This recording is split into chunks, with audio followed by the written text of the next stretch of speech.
APJ Abdul Kalam அவர்கள் சொன்ன ஒரு விஷயம் உங்க வாழ்க்கையையே மாற்றும்.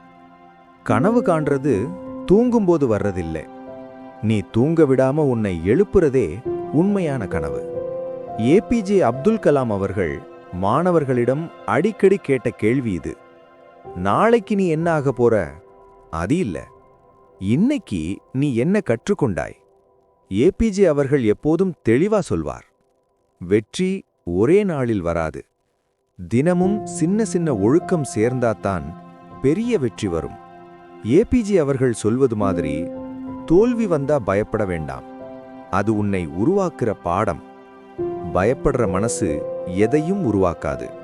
அதனால்தான் ஏபிஜே அப்துல் கலாம் அவர்கள் 3 விஷயத்தை எப்போதும் சொல்லுவார்: பெரிய கனவு, நல்ல ஒழுக்கம், தொடர்ச்சியான முயற்சி. இந்த 3ம் இருந்தா எந்த வாழ்க்கையும் மாறும். நாளை என்ன ஆகப் போறேன்னு கேட்காதே, இன்னைக்கு நான் என்ன செய்தேன்னு உன்னை நீ கேள். இதுதான் ஏபிஜே அப்துல் கலாம் அவர்கள் சொல்லும் வாழ்க்கை வழி. இன்னைக்கு ஒரு சின்ன முயற்சி.